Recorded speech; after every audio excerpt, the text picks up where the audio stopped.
क्या होता अगर आलिया हामिद जिंदा होती। एक गोली जिसने शिवम की पूरी दुनिया उजाड़ दी, एक मौत जिसने एक सच्चे आशिक को एक बेरहम गैंगस्टर बना दिया। दोस्तों आज की इस वीडियो में हम जानेंगे कि क्या होता अगर उस दिन वो गोली आलिया के दिल पर नहीं बल्कि वो गोली आलिया को सिर्फ छू कर निकल जाती। अगर उस दिन उस छत पर आलिया की सांसें नहीं रुकती तो आखिर आवारापन की कहानी क्या होती। क्या कभी मलिक जैसे अंडरवर्ल्ड गैंगस्टर से शिवम का कभी सामना होता, या फिर रीमा और बिलाल का लव स्टोरी का आखिर क्या होता। क्या रीमा और बिलाल कभी साथ मिल भी पाते या फिर नहीं। दोस्तों सारी चीजों को आज की इस वीडियो में कवर करेंगे। तो दोस्तों ये सब जानने से पहले आप भी इमरान हाशमी के फैन और साथ ही आवारापन 2 मूवी का इंतजार कर रहे हैं तो इस वीडियो को लाइक कर दे और चैनल पर नए तो चैनल को सब्सक्राइब कर दे, क्योंकि दोस्तों सब्सक्राइब करना बिल्कुल फ्री है।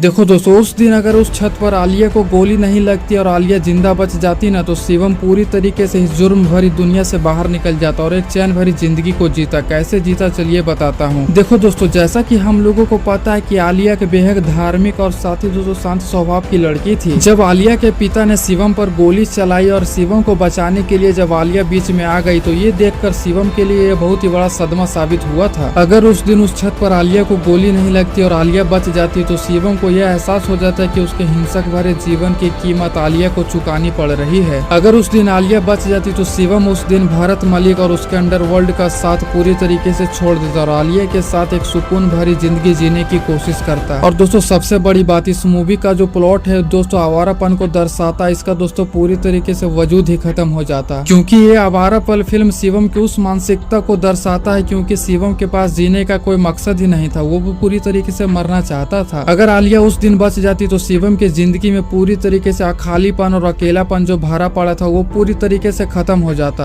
अगर उस दिन आलिया बच जाती तो पूरी तरीके से शिवम एक भटका हुआ इंसान नहीं बल्कि एक जिम्मेदार प्रेमी साबित होता। लेकिन अगर उस दिन आलिया बच जाती तो शिवम और आलिया की कहानी की तो हैप्पी एंडिंग हो जाती, लेकिन रीमा और बिलाल की कहानी अधूरी रह जाती, क्योंकि अगर आलिया जिंदा रहती तो शिवम पूरी तरीके से अंडरवर्ल्ड छोड़ देता। यही वजह है कि शिवम हांगकांग में भरत मलिक के लिए कभी भी काम नहीं कर रहा होता। तो इसका यही सीधा मतलब निकलता है कि शिवम रीमा से कभी नहीं मिलता और शिवम रीमा से कभी नहीं मिलता तो रीमा शिवम को कभी बताती भी नहीं कि उसका ट्रेजिक स्टोरी क्या था। और रीमा ऐसे ही दोस्तों भरत मलिक के साथ पूरी जिंदगी घुट घुट करके जीती। और अगर उस दिन आलिया जिंदा होती तो ये आवारापन मूवी एक ट्रेजिक स्टोरी नहीं बल्कि एक हैप्पी एंडिंग मूवी बन जाती, जो कि सभी लोग डिजर्व करते थे। इस फिल्म का क्लाइमेक्स बॉलीवुड में सबसे बेहतरीन और सबसे दर्दनाक अंत में से एक माना जाता है, जहाँ शिवम दूसरों को प्यार को बचाने के लिए अपनी जान दे देता था। लेकिन अगर उस दिन आलिया बच जाती तो ये फिल्म एक डार्क एक्शन थ्रिलर से हटकर एक रोमांटिक ड्रामा मूवी बन जाती। और अगर उस दिन आलिया बच जाती तो शिवम और आलिया अपने परिवारों को छोड़कर कहीं दूर जाकर बस जाते और खुशहाल जिंदगी को जीते। आलिया की मौत ही वो वजह थी जिसने शिवम को एक खूंखार गैंगस्टर से बल्कि एक अच्छा इंसान बना दिया था, जो दूसरों को प्यार को बचाने के लिए अपनी जान तक दे देता था। अगर उस दिन आलिया बच जाती तो ना कोई दर्द, ना हम लोगों को ट्रेजिक सॉन्ग्स देखने को मिलते और ना ही वो फिल्म कल्ट क्लासिक रहती जिसे आज हम लोग जानते हैं। तो दोस्तों अगर उस दिन आलिया को गोली नहीं लगती, बच जाती तो ये सारी चीजें हम लोगों को देखने को मिलती। लेकिन ये तो मेरी थ्योरी थी। अगर आप लोगों के मन में भी कुछ थ्योरी आ रही है कि अगर आलिया उस दिन बच जाती तो क्या होता, आप लोग मुझे कमेंट में जरूर बताना।